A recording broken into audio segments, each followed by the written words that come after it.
Bonjour, on est aujourd'hui le jeudi 18 octobre 2018 après Jésus-Christ.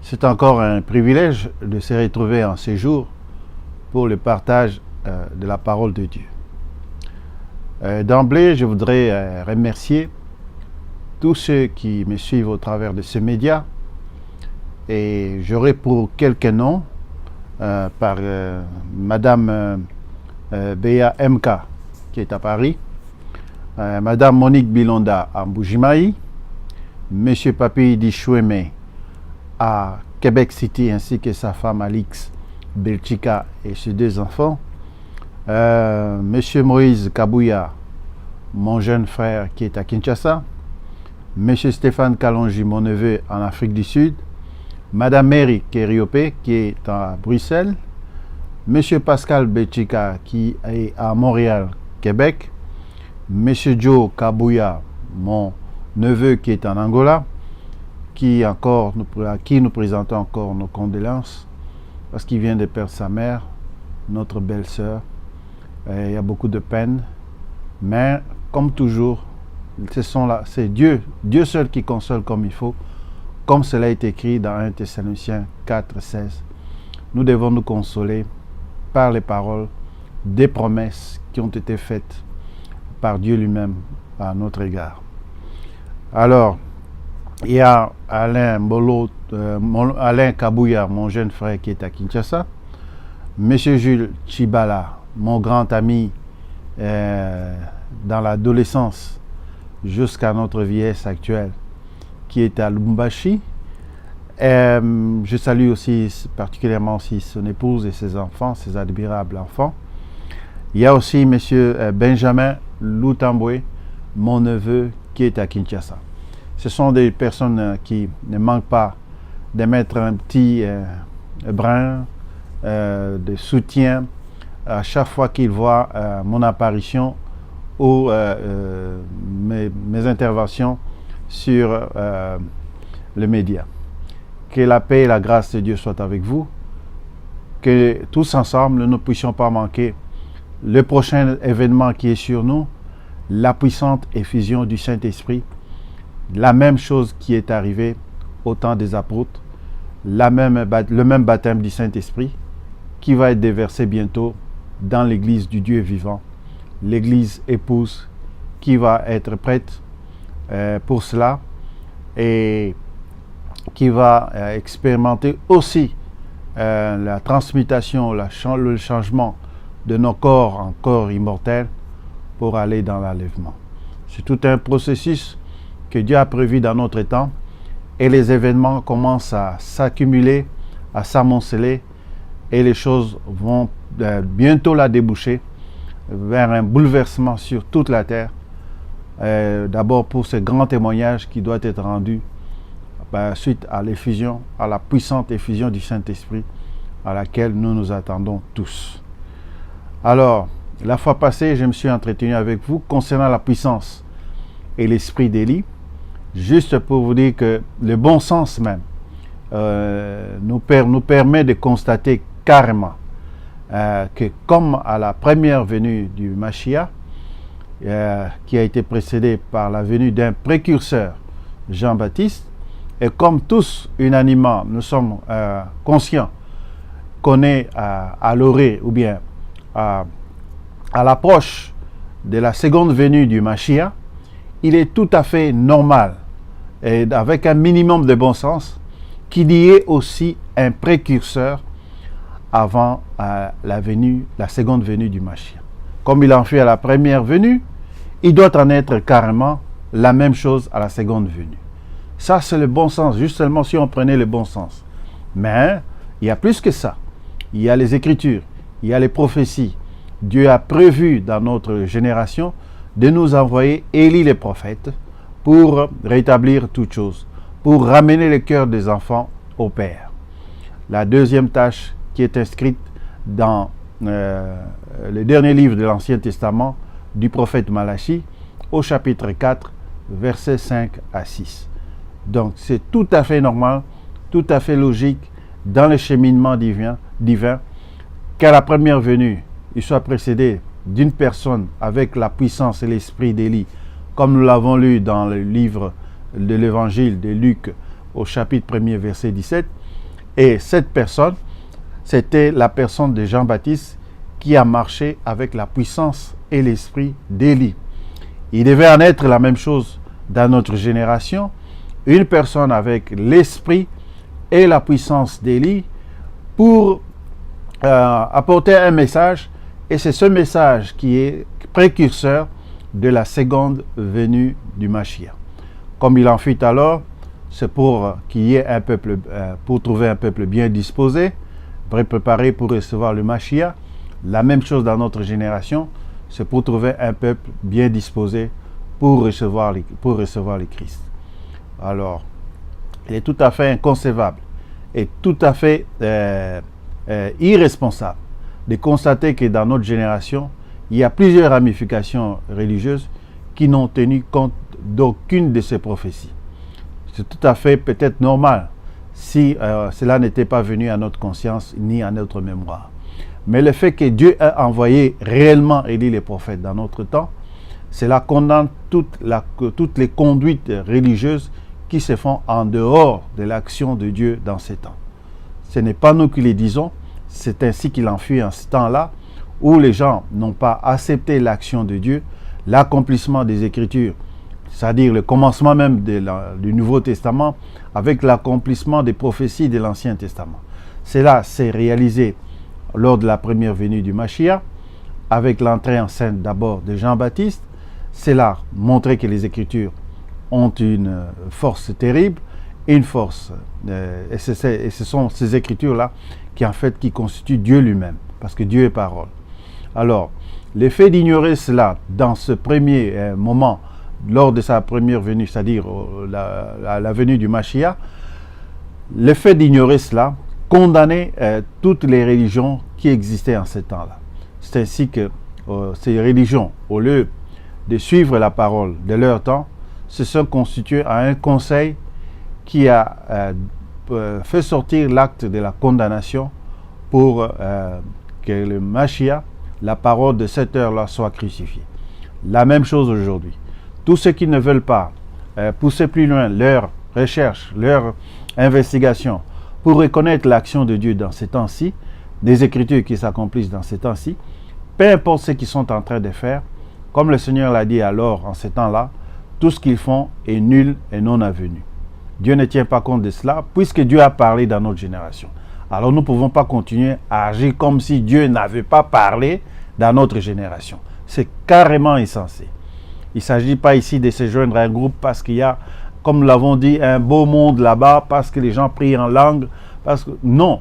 Ici, il s'agit d'abord de reconnaître la vérité et de quitter le mensonge. Comme cela est écrit dans l'évangile de Jean, au chapitre 4, nous allons lire ensemble, au chapitre 4 de l'évangile de Jean, il est dit ceci: alors que le Seigneur s'entretenait avec une femme au puits, alors il dira au verset 22, chapitre 4 de l'évangile selon Saint Jean 22, vous adorez ce que vous ne connaissez pas, nous adorons ce que nous connaissons, car le salut vient des Juifs. Comme l'avons dit, il faut faire toujours la part des choses, pas commencer à être un xénophobe et à haïr une race ou à haïr une communauté comme ça.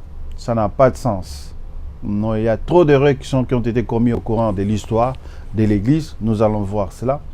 Et il ne faut pas participer à des crimes comme ceux-là qui ont été accomplis, soi-disant, au nom du Seigneur. Donc, le salut vient des Juifs. Et le Seigneur lui-même est un Juif, c'est-à-dire c'était lui-même le salut qui procédait des Juifs. Les disciples qui ont cru en lui, les premiers, étaient des Juifs. Et les premiers, les apôtres qu'il a choisis étaient tous Juifs. Donc il faut faire la part des choses.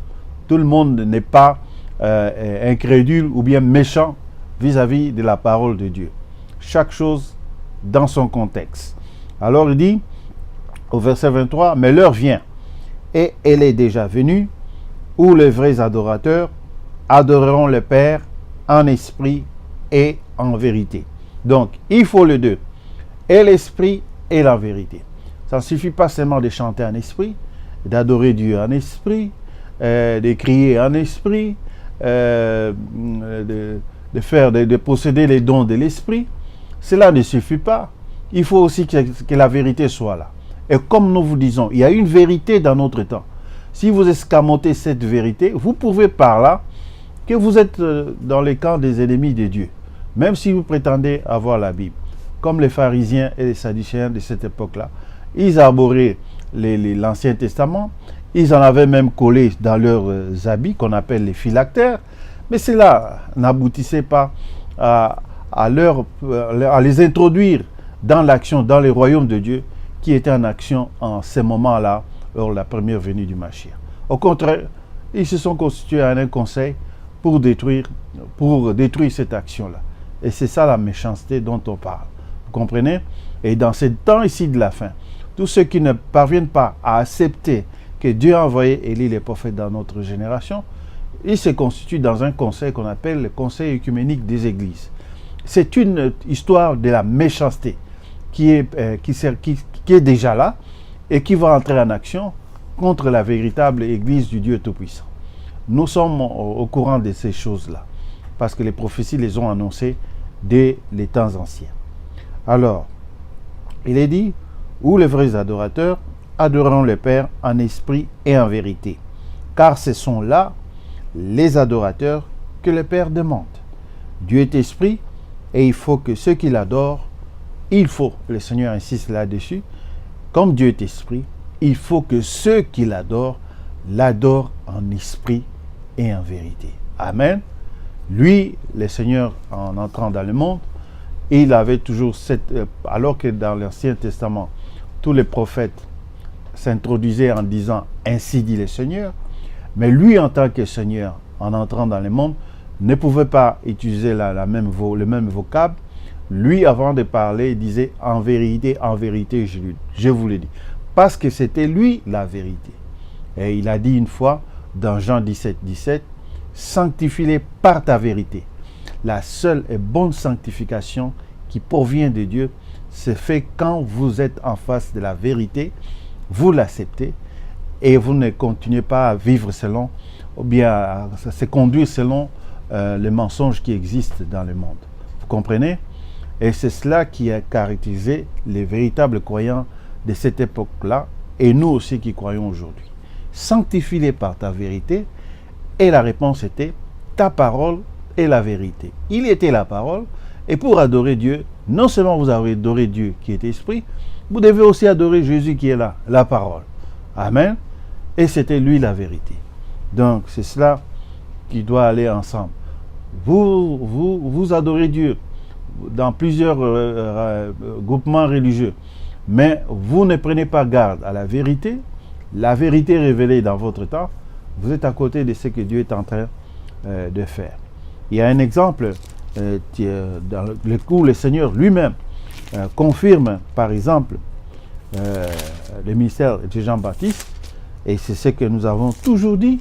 Vous êtes un prophète qui apparaît aujourd'hui, vous devez corroborer les témoignages des écrits anciens, les témoignages des prophètes et les témoignages des apôtres. Ce sont les deux grands ministères auxquels Dieu s'attache réellement pour établir son fondement.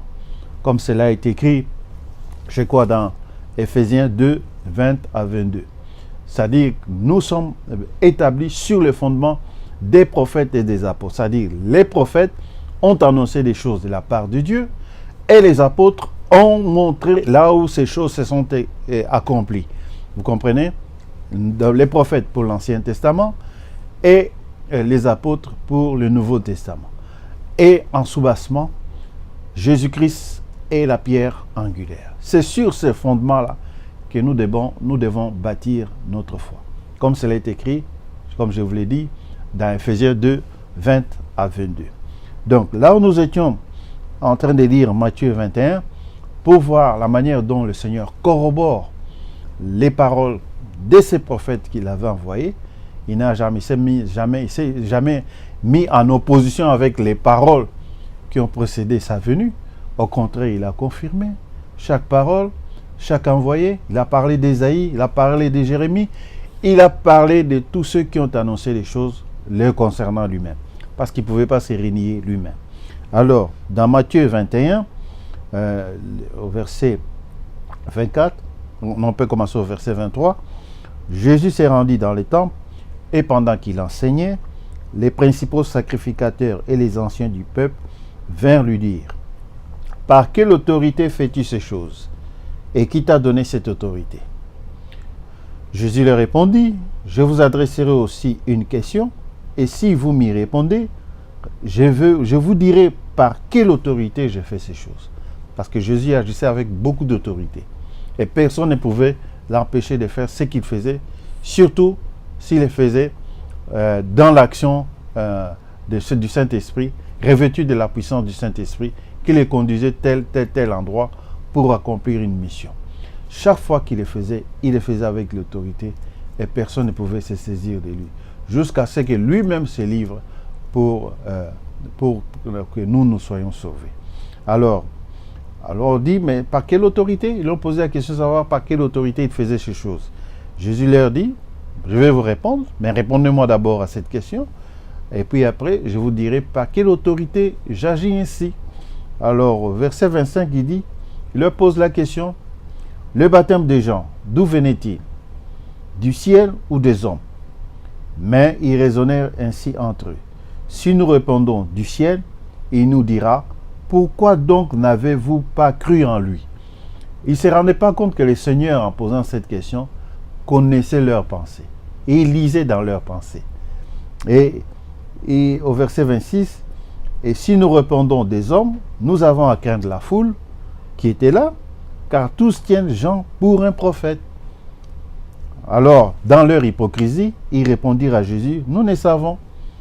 Et il leur dit à son tour, moi non plus, je ne vous dirai pas par quelle autorité j'ai fait ces choses. Donc ces gens qui étaient religieux étaient des hypocrites.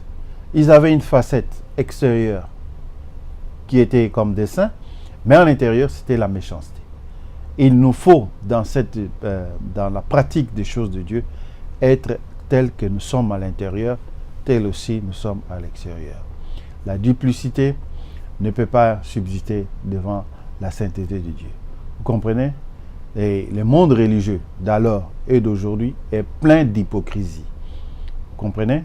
Il y a des gens qui peuvent vous cajoler, vous saluer, mais dès que vous avez les dos tournés, c'est eux les premiers à parler du mal de vous.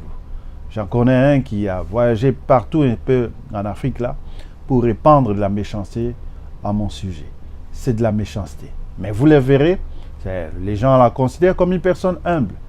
C'est diabolique. Le monde religieux est plein de ces choses-là. Et ce n'est pas bon. Nous demandons à ces gens-là de se repentir et de changer de la façon de vivre, d'avoir un cœur nouveau et un esprit nouveau, d'être tels qu'ils sont, de l'intérieur à l'extérieur. Et c'est cela qui est très bon. Sinon, le jugement de Dieu demeure sur cette catégorie de personnes. Vous ne pouvez pas continuer à vivre comme ça des années et des années. Il faut qu'il y ait un changement. Soyez honnête avec vous-même. Tel que vous êtes à l'intérieur, tel qu'on doit vous voir aussi de l'extérieur. C'est ce que Dieu demande à chaque croyant dans notre temps. Et le monde religieux de ce temps-là et le monde religieux d'aujourd'hui. Aujourd'hui, quand on lit ici, les gens pensent, oh non, ils pensent que ce sont seulement les Juifs. C'est l'esprit religieux de ce temps et l'esprit religieux de ce temps aussi, de notre temps aussi, qui sont à condamner dans leur continuité. Parce que ça continue à agir, ça continue à produire les mêmes fruits d'hypocrisie jusqu'à aujourd'hui. Il faut se détacher de cette façon de faire. Alors, donc nous voyons que le Seigneur les engage. Ils savaient que ces gens-là n'ont pas accepté l'action de Dieu dans leur temps. De reconnaître que Jean-Baptiste était l'envoyé de Dieu. Bien que tout ce que faisait Jean-Baptiste confirmait réellement qu'il était l'envoyé de Dieu. Et le peuple savait que Jean-Baptiste était le prophète, était un vrai prophète de la part de Dieu. Mais au lieu d'accepter cela, comme ils avaient les avantages avec leur religion, ils n'ont pas voulu céder à cela. Leurs avantages dans la société, ils n'ont pas voulu céder à cela. Et pour eux, dans leur orgueil, voyant que ces gens-là n'étaient pas instruits, et ils n'ont pas voulu s'humilier vis-à-vis d'eux, parce qu'ils ont trouvé que ces gens n'étaient pas instruits, ils ne sont pas passés par leurs écoles, ils ne sont pas passés par leur dénomination. Alors dans ce cas-là, ils n'ont pas voulu s'humilier pour reconnaître l'action de Dieu de leur temps. L'orgueil précède toujours la chute. Moi, je le dis toujours, nous avons une vie éphémère de 50, 60, 70 ans. Mais il y a plus que cela. Il y a la vie éternelle. Il y a d'abord les 1000 ans que nous allons passer avec le gouvernement du Mashiach et ensuite une introduction pour l'éternité. C'est plus que cela. Alors, prenons le peu que Dieu nous a donné dans la vie actuelle, donnons-lui-le et lui va multiplier cela. Que la grâce de Dieu donc soit avec vous. Donc, nous avons parlé de ces choses. Dieu devait envoyer Élie le prophète dans notre temps pour ramener le cœur des enfants à leur père. Et c'est cela qui concerne la deuxième tâche de la puissance et de l'esprit d'Élie pour notre époque. Mais avant cela, au temps de la première venue du Mashiach, l'Élie qui devait venir en ce temps-là, lui devait ramener le cœur de père aux enfants. Les pères, ce sont les patriarches. Les patriarches, Abraham, Isaac et Jacob. Leur façon, leur relation avec leur Seigneur, leur Dieu. Leurs relations, les bénédictions, leur conduite, toutes les expériences qu'ils ont eues avec Dieu, la réalité qui était en Christ est apparue dans la première venue. Et c'est ainsi que les enfants, c'est-à-dire les apôtres de cette époque-là, étaient considérés comme des enfants héritiers des promesses que Dieu avait faites à leur père, c'est-à-dire les patriarches. Ces promesses-là devenaient réalité lors de la première venue du Mashiach. C'est ainsi que le cœur de père fut ramené aux enfants de cette époque. Mais maintenant, là, les temps ont passé. Nous sommes arrivés au temps de la fin. Nous sommes maintenant les enfants de cette période qui précède la seconde venue du Mashiach. Comme il en fit alors les apôtres étaient les enfants lors de la première venue du Mashiach, nous aussi, nous sommes les enfants de cette époque dernière qui précède la seconde venue du Mashiach. Donc de la même manière, pourquoi j'avais dit, les deux générations sont très importantes parce qu'elles voient les Écritures se matérialiser dans leur génération. Donc comme il en fit alors, maintenant, comme nous sommes devenus des enfants, Élie, le prophète, devait venir pour ramener aussi maintenant le cœur des enfants que nous sommes à la foi apostolique. C'est pourquoi nous ne devons pas avoir moins que ceux qu'eux ont eu. Mais plus que cela, puisque c'est le dernier témoignage, la puissance qui va apparaître bientôt, elle doit être encore plus forte que celle qui a eu lieu lors de la première venue du Mashiach. Pourquoi? Parce que c'est le dernier témoignage du Dieu vivant sur la terre. Donc, les bons sens, les Écritures, tout va ensemble, tout se tient et tout va ensemble pour confirmer que la parole de Dieu est vraiment réelle, elle est vraiment certaine. Alors, il est tout à fait inconcevable, je le dirai encore, que le monde religieux aujourd'hui ne dise pas à leurs croyants ce que Dieu a fait dans cette génération. C'est de l'usurpation, c'est de la méchanceté, c'est vraiment garder le peuple dans l'ignorance pour ses propres avantages. C'est diabolique, vous comprenez? Vous devez, vos pasteurs, ou ceux qui prétendent être vos pasteurs, doivent vous dire réellement qu'en est-il de la prophétie d'Élie, le prophète dans notre temps.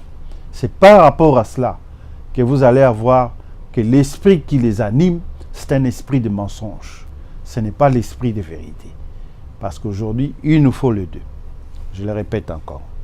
Donc, là maintenant, nous allons lire un peu, parce que n'importe qui aussi peut prétendre être Élie le prophète. Vous avez déjà entendu, peut-être, que le prophète des musulmans, au départ, après avoir côtoyé les rabbins dans son pays en Arabie, parce qu'il y avait les rabbins, il y avait des synagogues qui annonçaient la parole de Dieu en ce temps-là, Alors il a vu aussi qu'il y avait la prophétie d'Élie. Et il a voulu s'accaparer cette prophétie, se présentant comme Élie le prophète. Mais on ne se prétend pas seulement être Élie d'emblée comme ça. Il faut qu'on voit ce que Élie, d'abord, le véritable, a accompli, pour qu'on puisse voir tous ceux qui peuvent prétendre avoir l'esprit d'Élie, s'ils accomplissent la même chose, ou qui demeurent dans le même contexte dans lequel le véritable Élie a évolué. C'est cela qui est très important. Il faut toujours rester dans la continuité des Écritures. Et quand quelque chose, on dit que telle personne a un esprit de tel, on devrait voir aussi dans sa progression, dans son accomplissement de la tâche qui lui est dévolue, agir dans le même contexte.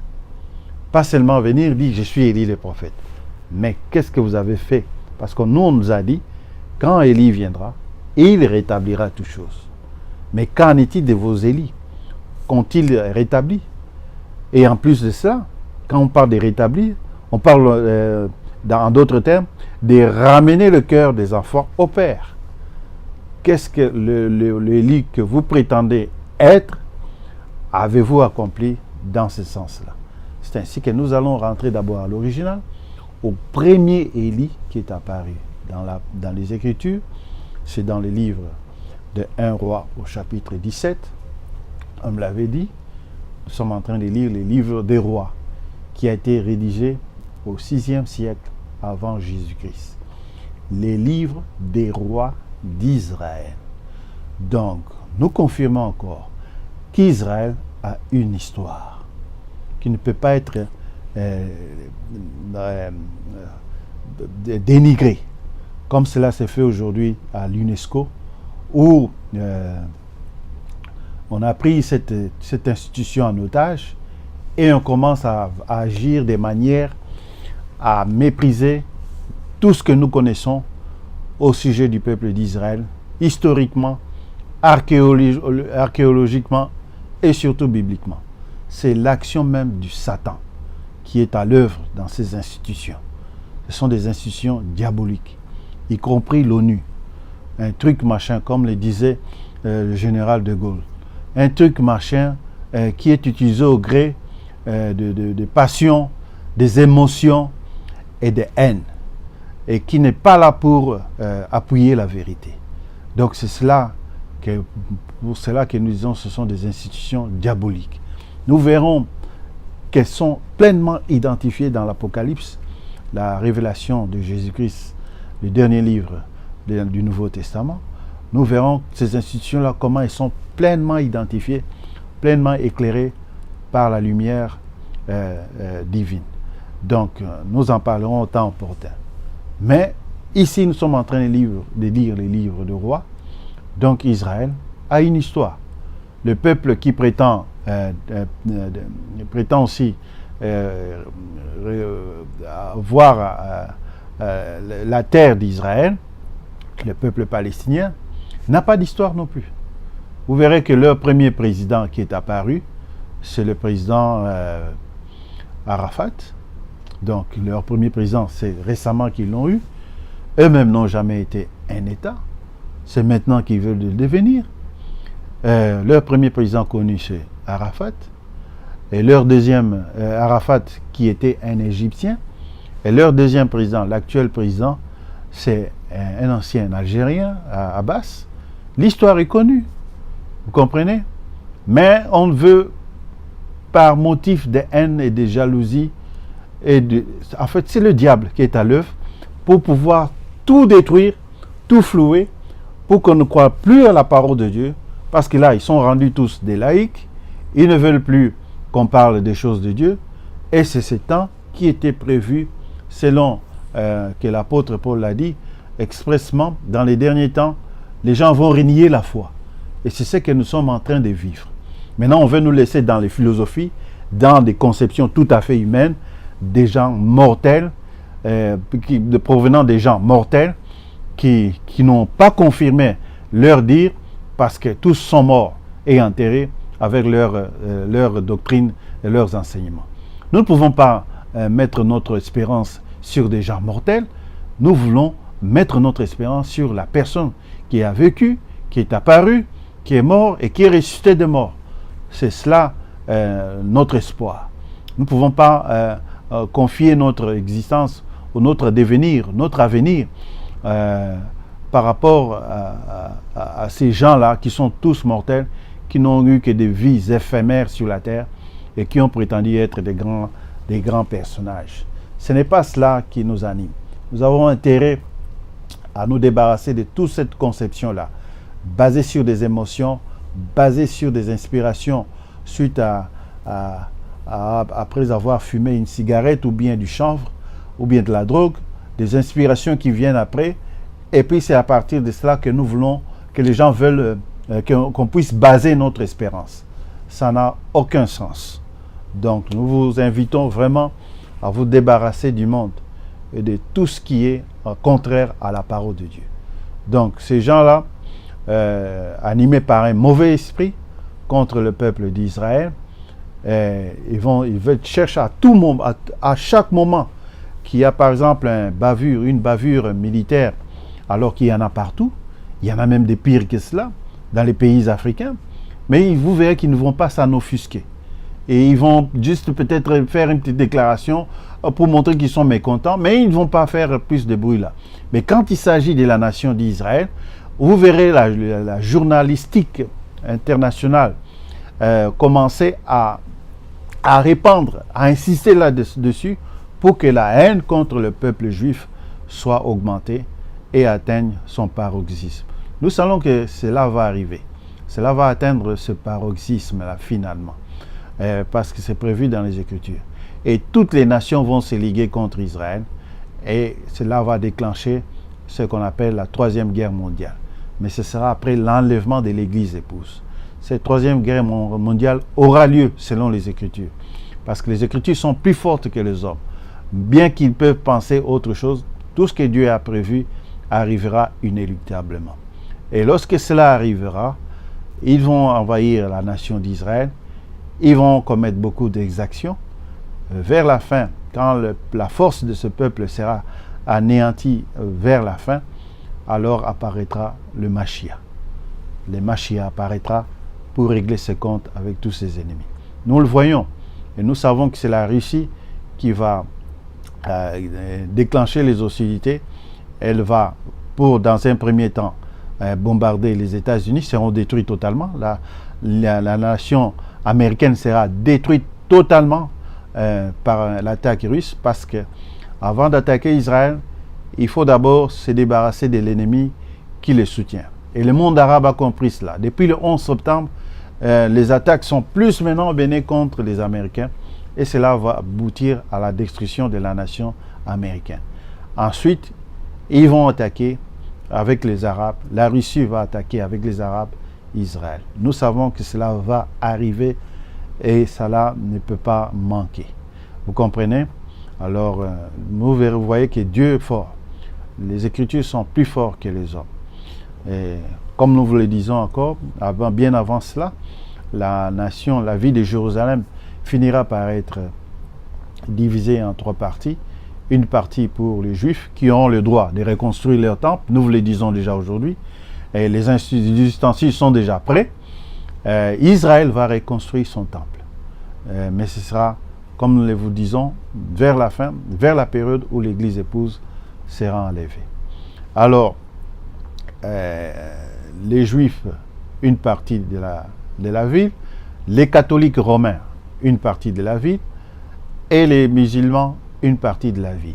Ça sera rendu comme une ville internationale. Et ce sera selon un accord qu'on appelle une alliance qui sera traitée. Lorsque cet accord sera conclu, c'est en cette même période que l'Église épouse quittera la terre par un enlèvement que le Seigneur va opérer parmi les nations. Voilà les prophéties que nous annonçons déjà, parce que nous savons que les Écritures sont plus fortes et la faiblesse de Dieu est plus forte que les hommes. Nous avons vu d'abord, lors de la première venue du Mashiach, comment, alors qu'il était ballotté, frappé, humilié, on crachait sur lui, on faisait toutes sortes de choses. Mais le Mashiach a regardé les Écritures qui s'accomplissaient une à une. Tout ce qui était écrit dans les psaumes s'accomplissait à cet instant. Jusqu'à la dernière écriture, lorsque il demandera qu'on puisse étancher sa soif. Il criera « J'ai soif ». Il fallait qu'il y ait du vinaigre à Golgotha, et il y en avait, et qu'on lui donne, au lieu qu'on lui donne quelque chose de bon pour se désaltérer, parce qu'il était de toute façon mourant, mais dans leur méchanceté, les Romains qui étaient là ont préféré lui donner du vinaigre. Et c'est cela. Après cela, c'est juste après cela, cette dernière écriture qui manquait, que le Seigneur va rendre là. Vous pouvez le lire, c'est dans Jean chapitre 19, verset 20.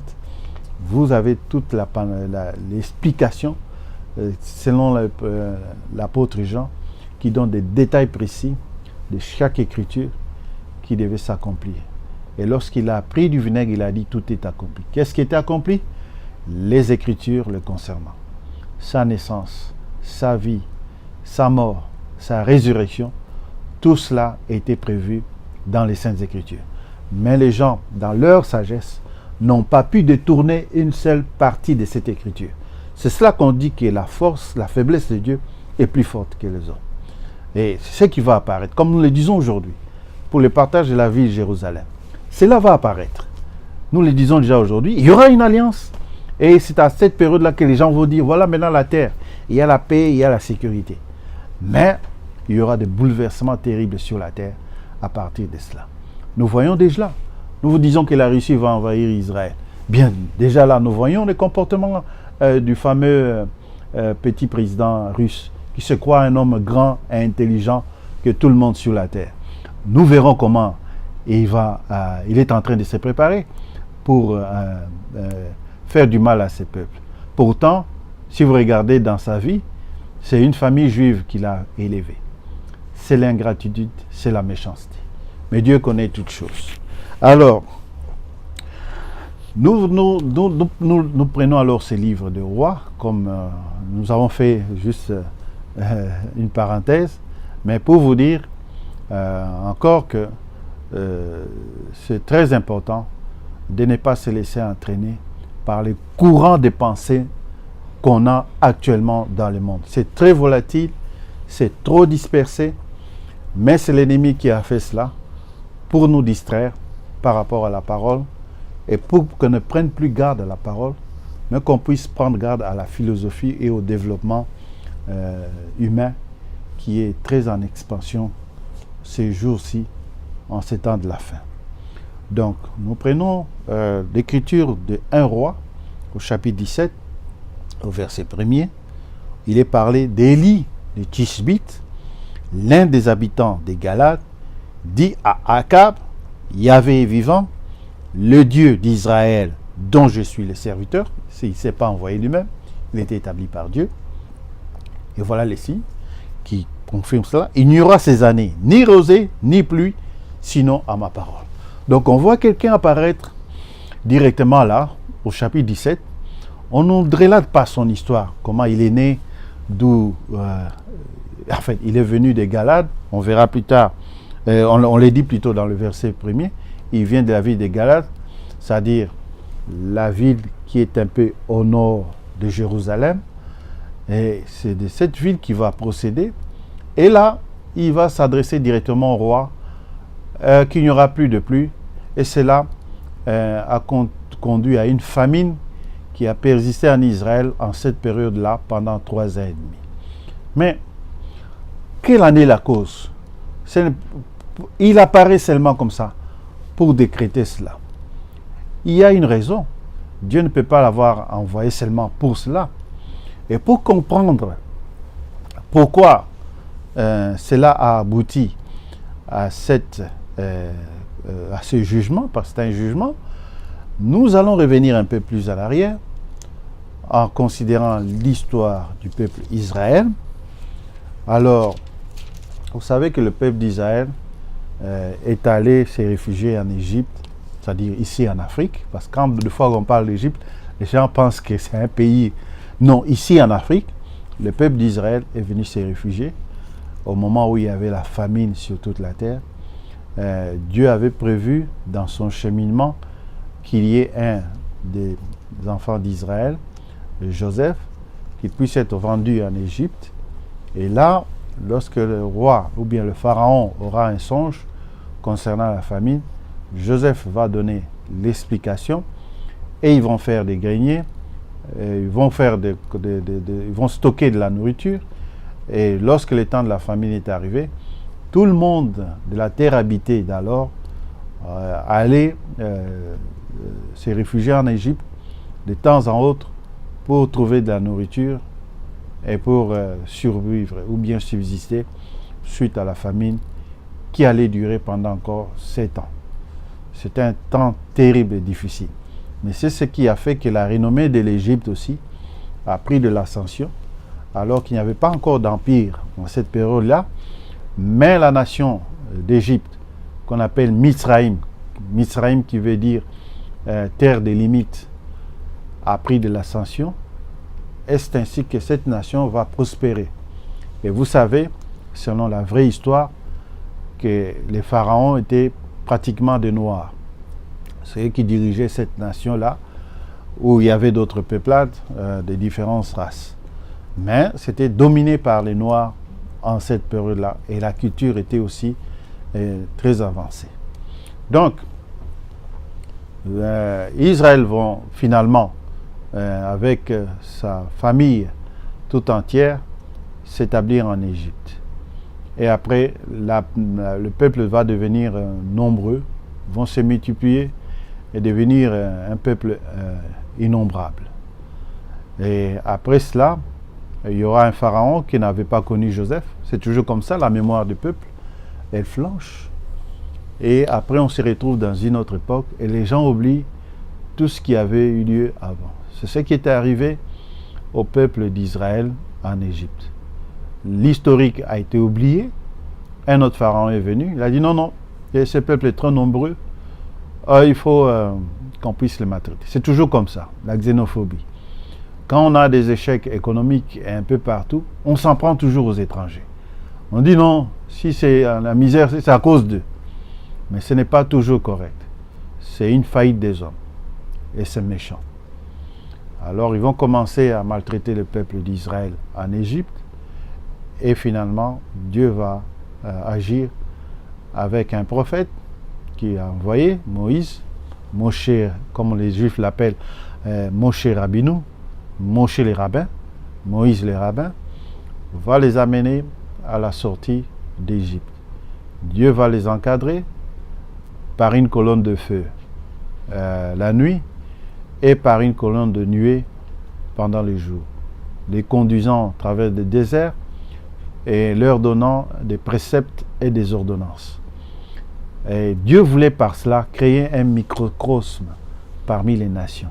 C'est-à-dire un peuple micro qui reçoit la révélation, qui l'intériorise même jusque dans sa chair. C'est pourquoi l'identité israélite, l'identité des Juifs est toujours liée à la Torah. Mais quand vous entendez aujourd'hui, par exemple, des histoires incongrues, on entend, oh, c'est les vrais Juifs, ce sont les Palestiniens actuels. Mais il faut se poser la question, vous êtes des vrais Juifs, mais vous avez le Coran. Alors que les vrais Juifs, eux, ont la Torah. C'est ça, la vérité. Donc, on ne peut pas tromper les gens aussi facilement avec des déclarations aléatoires, sorties comme ça. Et il y en a qui embrassent ces genres de déclarations. Nous les voyons sur le net. Et cela fait trop mal. Mais la vérité est toujours têtue, comme quelqu'un l'avait dit. Donc, c'est cela qui est arrivé. Dieu voulait que dans leur chair, ils soient vraiment marqués par les préceptes et les ordonnances et la relation qu'il a eue. C'est ainsi que malgré la dispersion, Israël a toujours gardé son identité. Et c'est ce qui a toujours perturbé les nations qui ont toujours cherché à leur créer du trouble. Pendant des générations, ils sont passés par ce processus-là. Comme c'est une réalité, nous pouvons vous le dire aussi, Les Juifs ont souffert pendant longtemps, pas seulement eux, il y a aussi la race des Noirs, ce sont les peuples qui ont beaucoup souffert, la race des Noirs. Il y a aussi les Arméniens, il y a aussi les Amérindiens.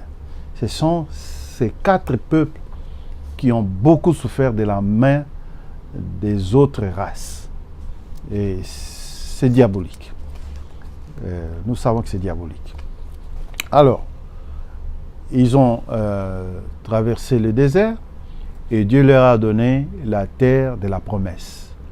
La terre de la promesse, c'était Eretz en Israël. Mais quant à ce qui nous concerne en tant que l'Église épouse, la promesse du Père, ce n'est pas la terre d'Israël. Pour nous, individus pris dans chaque nation, pour former le peuple de Dieu qui porte son nom, nous, notre promesse, c'est le baptême du Saint-Esprit. Comme le Seigneur l'a dit pendant toute sa première venue, et surtout qu'il en a insisté après sa résurrection. Il dit, restez à Jérusalem. Et Dieu va vous donner ce que je vous ai promis. La promesse du Père, le baptême du Saint-Esprit. Et c'est cela aussi qui revient encore dans notre génération. Les gens prétendent avoir eu le baptême du Saint-Esprit. Mais nous allons voir que ce sont de fausses croyances qui se pratiquent aujourd'hui. La véritable effusion et du baptême du Saint-Esprit va avoir lieu bientôt dans notre temps. Nous verrons la différence entre ceux qui servent Dieu avec leur petit baptême actuellement et qui font beaucoup de bruit avec ça, qui ne mènent nulle part, et la véritable effusion qui va avoir lieu bientôt avec des effets réels. Nous allons voir cela, nous allons voir la différence par la grâce de Dieu. Mais c'est ça qui a été promis dans notre génération.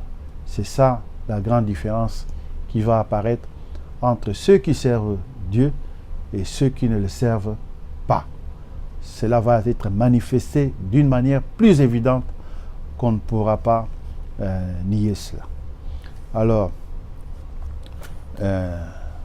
j'étais donc en train de vous dire que Dieu a conduit son peuple pour sortir de l'Égypte. Il leur a donné le pays de la promesse, le pays d'Eretz en Israël. Et là, comme ils étaient 12 tribus, vous savez que quand on est 12 tribus, il y a toujours des différences. Quand on parle de tribus, c'est-à-dire chaque entité a ses propres caractéristiques.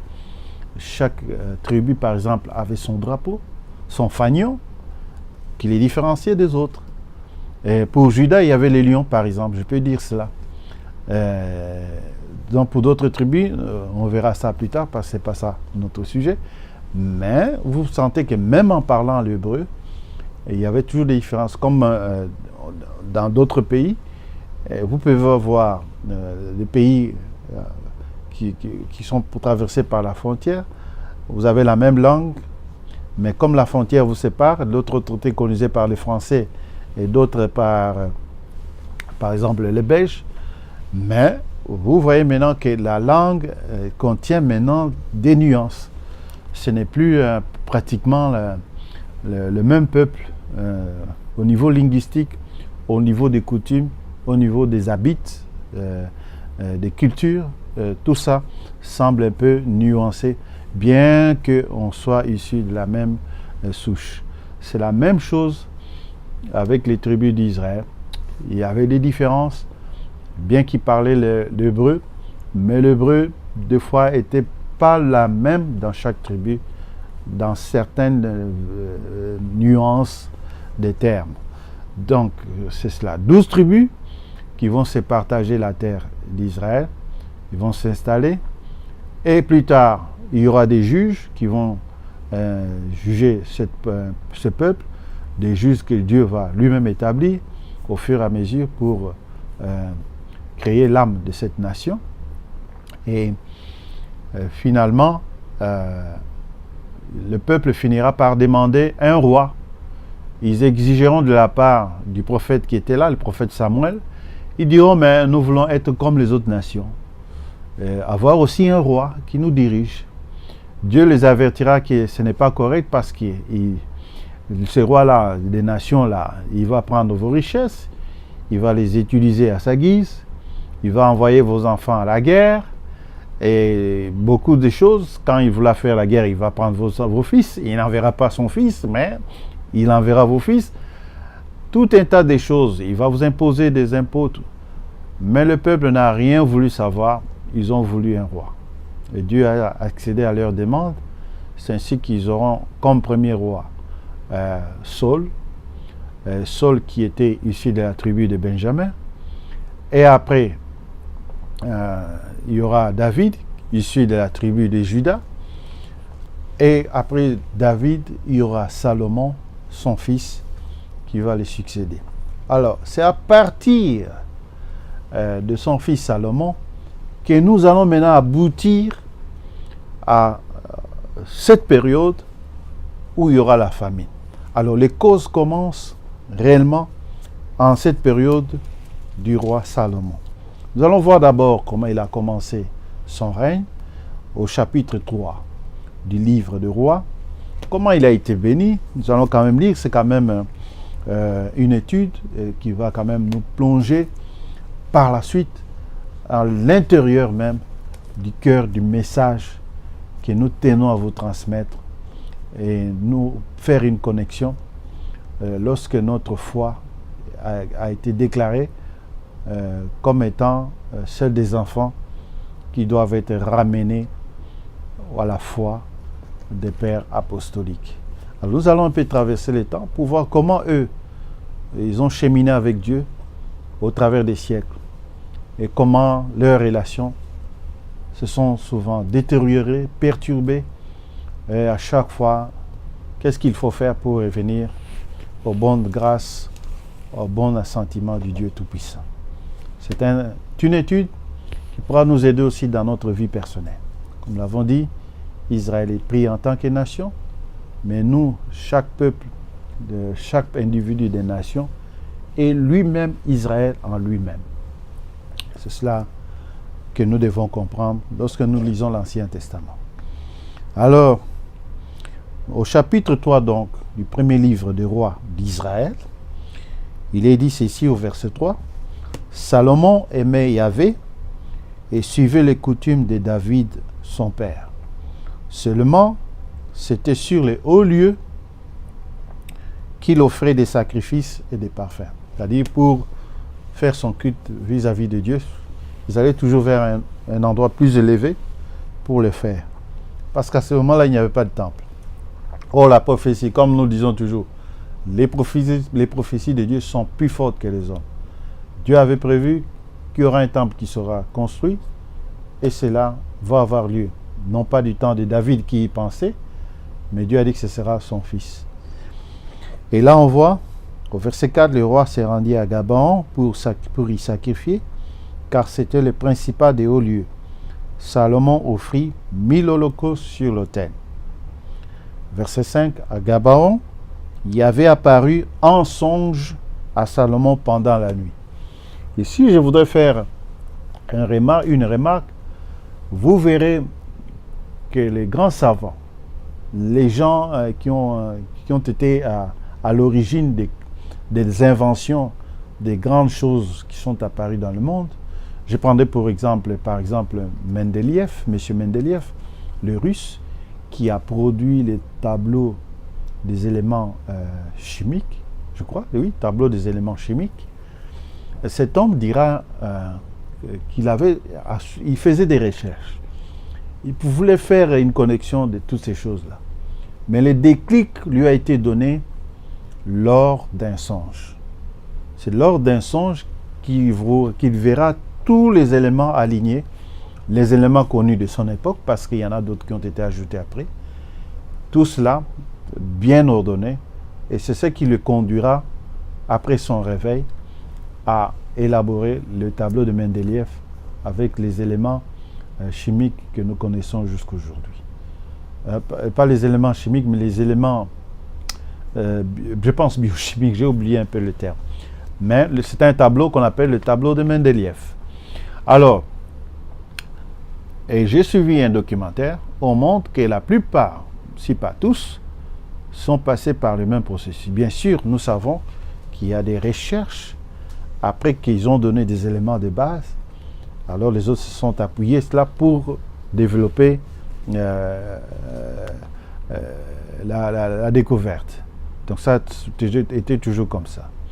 Mais l'élément de base est donné d'abord, souvent, dans un songe. Et finalement, ils ont découvert, selon le documentaire que j'ai suivi, que c'est comme si c'est codé, que telle invention devait apparaître vraiment à une période précise, comme il y en a aujourd'hui. Nous avons des téléphones intelligents. Ça devait apparaître seulement dans notre époque, pas avant. Ils ont découvert qu'il y a comme un code dans la manière de transmission de ces inventions.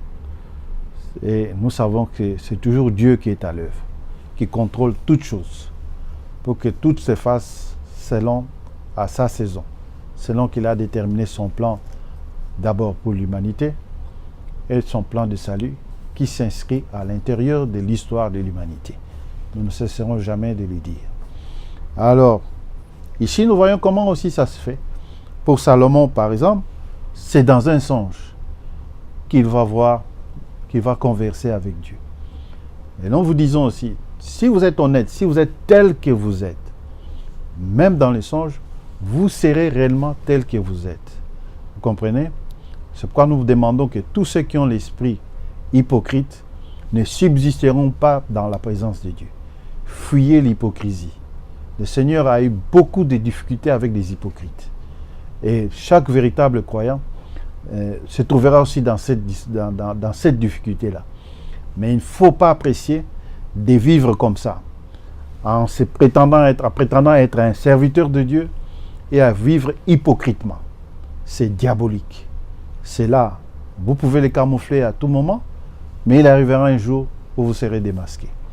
Alors il dit, à Gabon, l'Éternel y avait apparu en songe à Salomon pendant la nuit, et Dieu lui dit, demande ce que tu veux que je te donne. Verset 6, Salomon répondit, tu as traité avec une grande bienveillance ton serviteur David, mon père, parce qu'il marchait en ta présence dans la fidélité, dans la justice et dans la droiture de cœur envers toi. Tu lui as conservé cette grande bienveillance et tu lui as donné un fils qui est assis sur son trône, comme on le voit aujourd'hui. Vous voyez? Maintenant, Yahvé, mon Dieu, tu as fait régner ton serviteur à la place de David, mon père, et moi, je ne suis qu'un jeune homme. Je n'ai point d'expérience. C'est ce qu'il était. Il était honnête avec lui-même. Ce qu'il était à l'intérieur, c'est ce qu'il était à l'extérieur. Comme nous vous disons aussi, Dieu, quand il dit quelque chose, il pense ce qu'il dit. Dieu dit ce qu'il pense. Et il pense ce qu'il dit. Vous comprenez? Il n'y a pas de nature en lui. Soyez tel que vous êtes. C'est très important dans votre relation avec Dieu. Vous ne pouvez pas tromper Dieu à tout moment. Ça prendra fin un jour. Soyez honnête avec vous-même. Alors, il dit, ton serviteur est au milieu du peuple et tu as choisi, que tu as choisi. Peuple immense qui ne peut être ni compté ni dénombré à cause de sa multitude. Oui, selon les promesses données à Abraham, finalement, le peuple était comme une multitude. Dieu avait dit que ta descendance sera innombrable. Une multitude. Et puis, non seulement cela, il avait aussi dit que toutes les nations seront bénies en toi. Comment la prophétie, qui s'adressait d'abord à sa descendance naturelle, et finalement allait aboutir à la bénédiction des autres nations. C'était difficile de comprendre la réalisation de cette prophétie. Mais finalement, au temps marqué, le Mashiach va apparaître et va aveugler le peuple d'Israël. Il était venu pour aveugler le peuple d'Israël, afin que les nations, la totalité des nations qui devaient entrer, entrent dans cette grâce, dans cette bénédiction.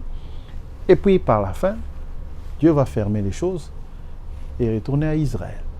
C'est ça les Écritures, c'est ça son plan de salut pour l'humanité. Il ne va pas s'en détacher, parce que vous, votre haine est contre tel peuple, alors Dieu va suivre votre façon d'agir. C'est diabolique, c'est l'esprit même de Caïn qui vous anime, si vous ne le savez pas. Alors, il dit, ni qu'on dit de demeurer à cause de sa multitude. Au verset 9, accorde donc à ton serviteur un cœur intelligent pour juger ton peuple, pour discerner le bien et le mal. Car qui pourrait juger ton peuple, ce peuple si nombreux? Vous voyez, les jugements du peuple se faisaient par celui qui accédait à la magistrature suprême.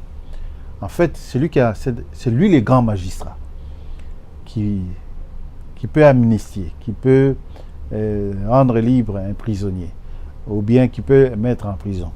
En fait, celui qui accède à la magistrature suprême, c'est celui-là qui promulgue les lois. Et c'est ce que lui voulait que ce soit divinement, que ce soit conduit par Dieu avec la sagesse et l'intelligence qu'il pouvait lui accorder. Et là, il insiste sur le discernement du bien et du mal. Comme l'avons dit, les gens qui nient que l'arbre de la connaissance du bien et du mal n'a jamais existé, mais vous voyez qu'on est toujours dans la dispensation du bien et du mal. Les lois sont élaborées par rapport au bien et au mal. Et notre appréciation des choses, c'est par rapport à il a bien fait ou il a mal fait. Donc on ne peut pas nier cela. Les réalités divines sont véritables, elles sont bibliques. La vie actuelle est issue de ce que nous avons reçu comme témoignage de la part du Dieu vivant dans les Écritures. Nous ne pouvons pas échapper à cela. Alors, et Dieu lui dit, puisque c'est là ce que tu demandes, puisque tu ne demandes pour toi ni une longue vie, ni les richesses, ni la mort de tes ennemis. Et c'est ce que les gens, même dans les milieux religieux aujourd'hui, sont animés par cet esprit-là, de détester leurs ennemis et de faire des choses de souhaitant la mort de leurs ennemis. C'est diabolique. Quand ça traverse votre esprit, priez pour que Dieu vous en délivre. C'est très important. Ne vivez pas avec des choses comme ça. Vous croissez avec. C'est ce que Paul dit plus tard. Il faut professer la vérité dans l'amour, pas dans la haine ou le mensonge. C'est diabolique. Vous comprenez? Alors il dit, tu ne demandes l'intelligence pour toi, puisque tu ne demandes pour toi ni une longue vie, ni les richesses, ni la mort de tes ennemis, et que tu demandes de l'intelligence pour exercer la justice, voici, j'agirai selon ta parole. Je te donnerai un cœur sage et intelligent, de telle sorte qu'il n'y aura eu personne avant toi, qu'on ne verra jamais personne de semblable à toi. Et Dieu va tenir compte de cela. Je te donnerai en outre ce que tu n'as pas demandé, des richesses. Et Salomon a vécu dans l'opulence. C'est un homme très très riche. Et de la gloire. Et de telle sorte qu'il n'y aura pendant toute ta vie aucun roi qui soit ton pareil. Et c'est ce qui est arrivé. Et si tu marches, et le Seigneur lui-même, comme nous l'avons dit, le Seigneur corrobore toujours la parole qu'il a trouvée. Ici, par exemple, dans Matthieu 6, il parle de Salomon. C'est quoi je vous dis, si vous êtes un prophète, vous allez retrouver dans vos écrits que vous parliez aussi abondamment de ceux qui vous ont précédé. On ne peut pas dire je suis le dernier prophète et on doit seulement vous suivre vous. Et quand on parle de vous, même le Dieu dont le nom vous prétendez annoncer aux autres, ce Dieu-là, on l'entend presque pas. C'est seulement vous. Ça n'a pas de sens. Alors, au chapitre 6 du livre de Matthieu, au verset 28, le Seigneur dit, pourquoi vous inquiétez au sujet du vêtement? Considérez comment croissent les lys, c'est-à-dire les lys des champs, les fleurs, la plante qui sort de la boue et qui traverse la boue, et lorsqu'elle arrive au sommet, elle fait sortir de belles feuilles et puis une belle fleur. C'est ce qu'on appelle les lys. Alors, les lys des champs, ils ne travaillent ni ne filent, ne font aucun travail pour cela. Enfin, pas d'effort pour cela. C'est naturellement que ça se fait. Au verset 29, Cependant, je vous dis que Salomon même, dans toute sa gloire, n'a pas été vêtu comme l'un d'eux. Le Seigneur prend la fleur et compare avec Salomon, dit, même Salomon ne s'est pas doté d'un habit comme cette fleur-là. Et il parle de Salomon. Vous voyez, il confirme Salomon. Mais vous êtes prophète, vous niez les autres, n'y a que vous. Ce n'est pas normal. Alors, il dit aussi, verset 14, « Et si tu marches dans mes voies, en observant mes lois et mes commandements », ça, nous revenons dans le livre de Rois, dans le livre de Rois 3, verset 14, parce que là, nous avons fait juste une parenthèse, pour confirmer que le Seigneur confirme sa propre parole. Donc 14, « Et si tu marches dans mes voies, en observant mes lois et mes commandements, comme l'a fait David, ton père, je prolongerai tes jours. » Salomon s'éveilla, et voilà les songes. Alors, Salomon revint à Jérusalem et se présenta devant l'arche de l'Alliance de l'Éternel. Il offrit des holocaustes, des sacrifices pour remercier Dieu, parce que ce n'est pas un ingrat. Il y a trop d'ingrats aujourd'hui dans les milieux religieux. Des gens à qui vous pouvez faire du bien, mais qui vous détestent. C'est pas normal. Il faut vraiment être reconnaissant vis-à-vis du Dieu, d'abord, qui nous fait du bien, comme Salomon le fait ici. Donc, ça c'est la première partie donc de la vie de Salomon. Nous sommes en train d'aller jusqu'à arriver au chapitre 17, où on va voir là qu'il y a maintenant un jugement contre Israël et une famine de 3 ans et demi décrétée par Élie le prophète. Alors dans notre cheminement au chapitre 4, nous voyons là que Salomon va avoir 11 chefs, et les 12 intendants, il va les nommer, et la puissance de son royaume va s'étendre, et la sagesse, on arrive au chapitre 4, verset 29, on voit là que Dieu donna à Salomon de la sagesse, une très grande intelligence et des connaissances multipliées, comme le sable qui est au bord de la mer. Vous voyez, c'est vraiment extraordinaire ce que Dieu a fait dans sa vie. Au verset 30, la sagesse de Salomon surpassait la sagesse de tous les fils d'Orient et toute la sagesse des Égyptiens. Comme nous avons dit, les sages égyptiens étaient dirigés anciennement par des pharaons noirs, comme l'histoire le confirme. Et on dit que l'intelligence des pharaons dépassait même la sagesse des Égyptiens. Si on prend les exemples, ce sont les nations, ou bien les peuplades qui avaient l'ascendance sur les autres peuples en cette période-là. Mais là, maintenant, on élevait Salomon au-dessus de tout ce qui existait dans le monde habité d'alors. Alors, on va comparer quelques sages de cette période-là. On dirait qu'ils n'arrivaient même pas à la cheville de Salomon. C'est ce qui est écrit au verset 31. Il était plus sage qu'aucun homme. On va citer quelques-uns de ceux qui étaient connus à cette époque. Plus qu'Étan, l'Exarchite, plus qu'Éman ou Kakol. J'ai un ami qui s'appelle Kakol, que je connais, qui est à Québec. Plus que Kakol et Darda, les fils de Makshkol, et sa renommée était répandue parmi toutes les nations d'alentour. Il a prononcé 3000 sentences et composé 1005 cantiques. Il a parlé sur les arbres, depuis le cèdre du Liban jusqu'à l'hysope. Il connaissait les plantes, il connaissait la faculté, comme aujourd'hui on est en train d'expliquer les vertus médicinales de certaines plantes. Salomon connaissait toutes ces choses-là. Alors on dit qu'il a parlé sur les arbres, depuis le cèdre du Liban jusqu'à l'hysope qui sort de la muraille. Il a aussi parlé sur les animaux, sur les oiseaux, sur les reptiles et sur les poissons. Cela montre que Dieu, le créateur de la nature, lui a transmis en fait ce qui anime chaque plante, chaque animal, sa nature, parce que Dieu, en créant ces choses-là, a pris beaucoup de plaisir à voir qu'est-ce qui est dans un porc, par exemple. Qu'est-ce qui est bon dans un chien? Qu'est-ce qui est bon dans un bœuf? Toute cette nature, Dieu connaît la nature, sa propre nature. Il était en communion lui-même avec cette nature.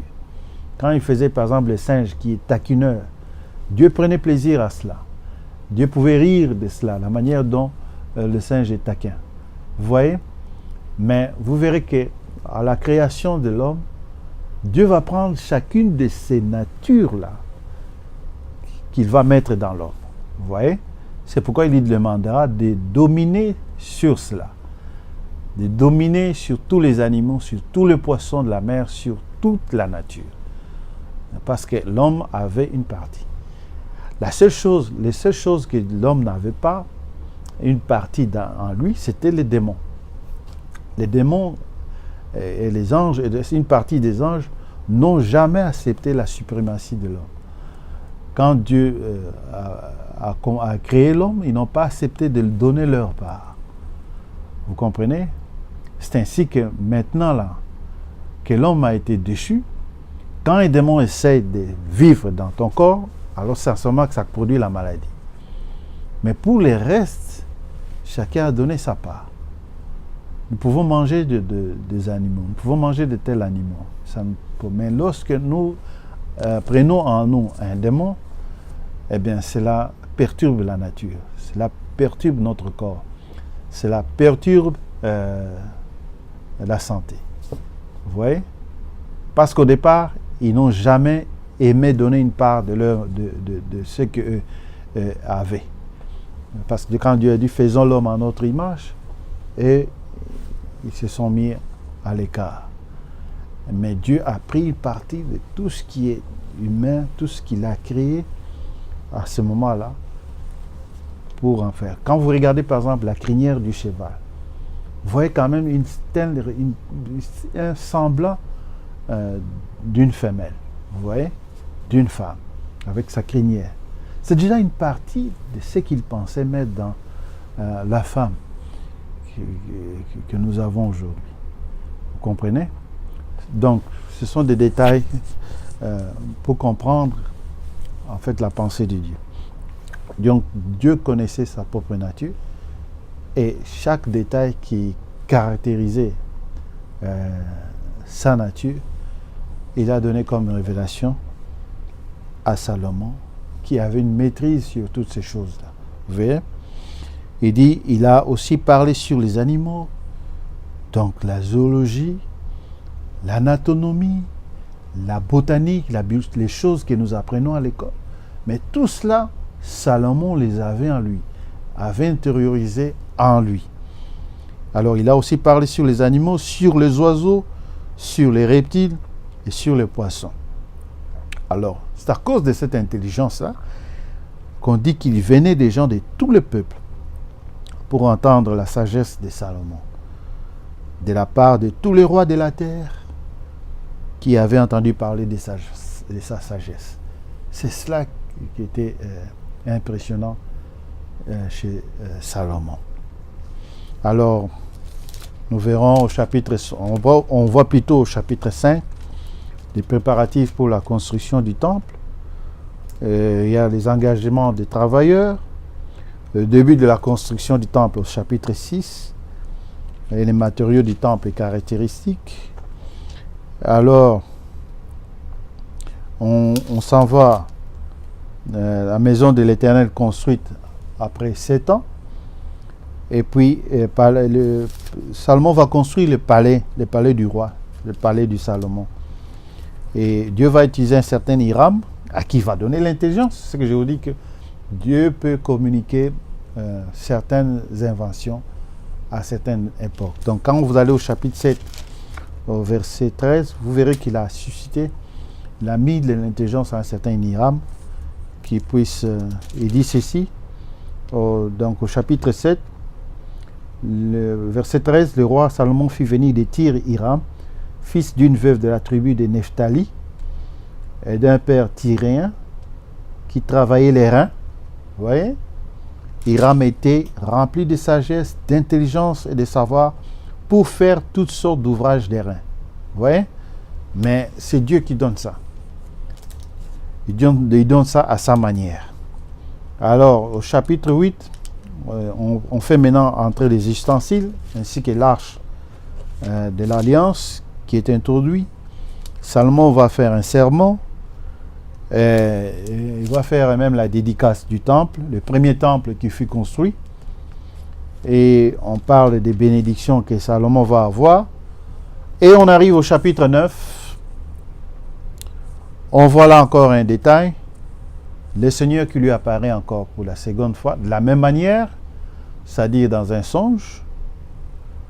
On dit au chapitre 9, verset 1er, Salomon eut achevé de bâtir la maison de Yahvé, la maison du roi, et tout ce qui lui plut de faire. Au verset 2, Yahvé apparut à Salomon une seconde fois, comme il lui était apparu à Gabaon. Et Yahvé lui dit, j'exauce ta prière et ta supplication que tu m'adresses. Je sanctifie cette maison que tu as bâtie pour y mettre à jamais mon nom, et j'aurai toujours là mes yeux et mon cœur. Verset 4, et toi, si tu marches à ma présence, comme a marché David ton père, avec sincérité de cœur et avec droiture, faisant tout ce que je t'ai commandé, si tu observes mes lois et mes ordonnances, j'établirai pour toujours le trône de ton royaume en Israël, comme je l'ai déclaré à David ton père en disant, tu ne manqueras jamais d'un successeur sur le trône d'Israël. Voilà la promesse qu'il avait faite à David, et c'est à cause de cette promesse que Dieu va continuer à garder la lignée de David et à bénir Salomon et à bénir aussi tous les autres descendants qui vont venir, peu importe ce qu'ils vont commettre. C'est inexplicable, mais c'est ce que Dieu avait prévu. Comme cela, nous pouvons le lire dans Romains, je crois, au chapitre 11. Il est dit ceci.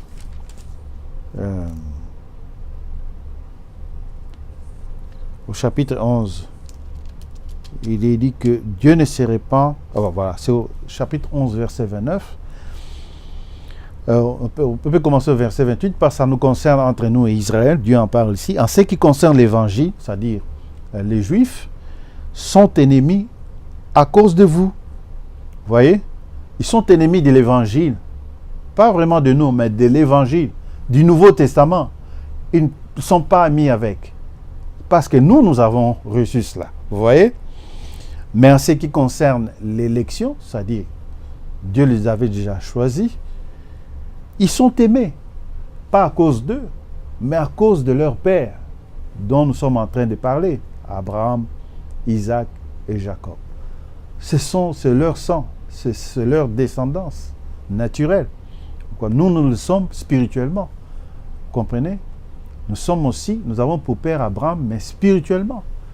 Et le monde arabe aussi doit retrouver sa part. Les descendants d'Ismaël sont considérés aussi comme fils d'Abraham. Mais seulement ils doivent s'humilier. Parce que les bénédictions étaient prévues pour Isaac et non pour Ismaël. Mais ils vont se constituer un ennemi parce qu'ils ont été chassés de la présence d'Abraham. Mais ce n'est pas cela. Il faut regarder l'auteur de la vie qui a plus de l'importance. En ce qui concerne l'évangile, donc, ils sont ennemis à cause de vous. Mais en ce qui concerne l'élection, ils sont aimés à cause de leur père. Il faut faire toujours la part des choses. Alors, verset 29, on dit « Car les dons et la paix de Dieu sont irrévocables. » On ne peut pas après coup revenir « Non, c'est fini.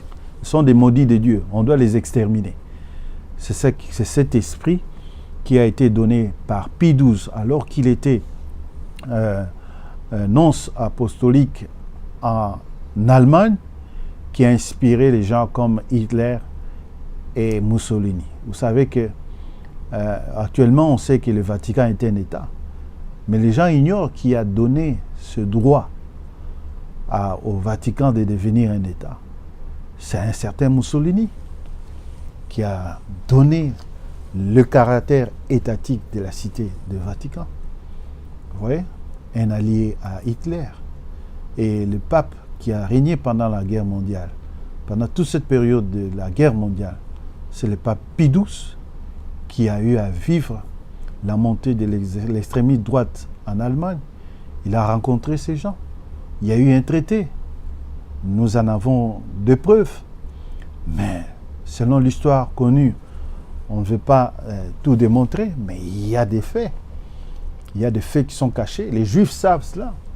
Les Juifs dénoncent souvent la complicité de l'Église catholique dans l'assassinat, dans les meurtres qui ont été commis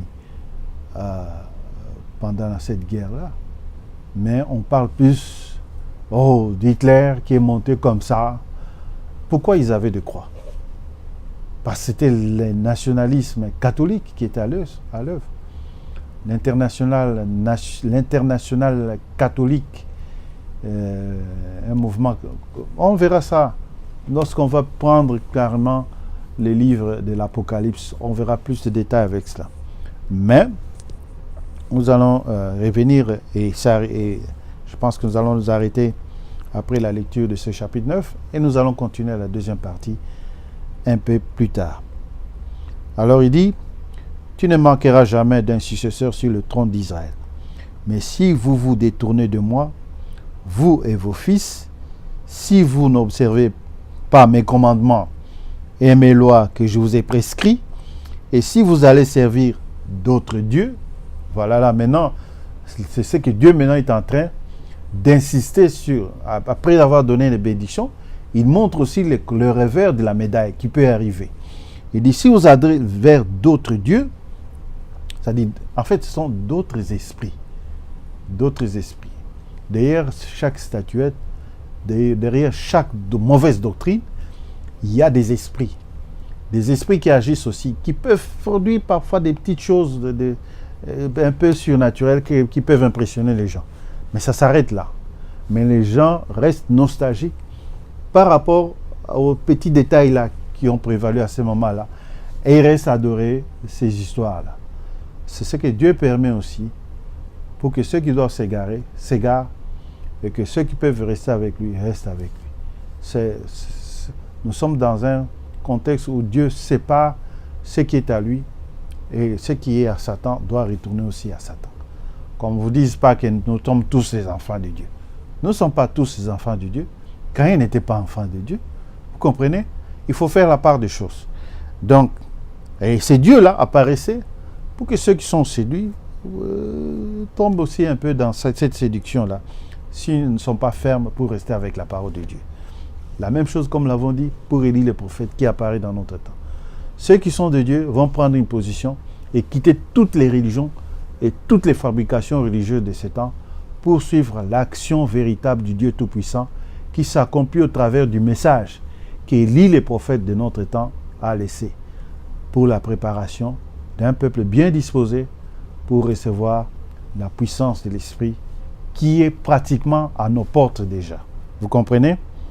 Alors, il dit, au verset 16, « J'exterminerai Israël du pays que je lui ai donné. Je rejetterai loin de moi la maison que je consacrais à mon nom. Et Israël sera un sujet de sarcasme et de raillerie parmi le peuple. Et si haut placé qu'était cette maison, quiconque passera près d'elle sera dans l'étonnement et sifflera. On dira, pourquoi Yahvé a-t-il ainsi traité ce pays et cette maison? Au verset 9. Et l'on répondra, parce qu'ils ont abandonné Yahvé, leur Dieu, qui a fait sortir leur père du pays d'Égypte. Vous voyez l'historique, on condense toujours ça, on résume tout ce que je vous ai dit précédemment. Qui a fait sortir leur père du pays d'Égypte, parce qu'ils se sont attachés à d'autres dieux, se sont prosternés devant eux et les ont servis. Voilà pourquoi Yahvé a fait venir sur eux tous ces maux. Vous voyez? Ça, c'est le revers de la médaille par rapport aux bénédictions que Dieu a prévues pour son peuple. Je vais m'arrêter là parce que j'ai pris beaucoup plus de temps que je ne pense le faire. On a pris pratiquement 1h20. Je m'arrête là. Nous allons continuer la prochaine partie dans un proche avenir, si Dieu le permet. Que la paix et la grâce de Dieu soient avec nous au nom de Jésus-Christ, le Mashiach. Amen.